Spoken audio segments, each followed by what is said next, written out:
Team চিরদিন তুমি যে আমার ১ বছর পূর্ণ হওয়ার সেলিব্রেশন।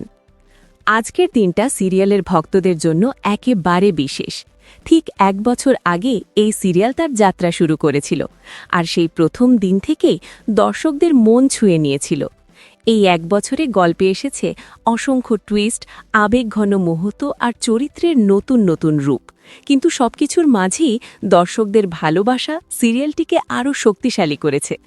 আজকের এই সেলিব্রেশন শুধু সিরিয়ালের নয়, দর্শকদেরও, কারণ তাদের আবেগ আর সমর্থন ছাড়া এই যাত্রা সম্ভব হতো না। আরেকটা কথা মনে রাখবেন, আপনার প্রিয় সিরিয়ালগুলো টিভিতেই দেখার চেষ্টা করুন, কারণ শেষ পর্যন্ত টিআরপি ম্যাটার করে, যত বড় সিরিয়ালই হোক না কেন। অডিয়েন্স হোক।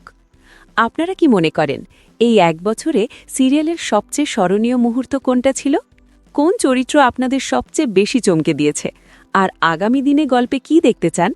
দেখুন চিরদিন তুমি যে আমার, প্রতিদিন সন্ধে ৬:৩০-এ শুধুমাত্র জি বাংলায়। এরকম সমস্ত আপডেট সবার আগে পেতে অবশ্যই আমাদের পেজটিকে ফলো করে নিও।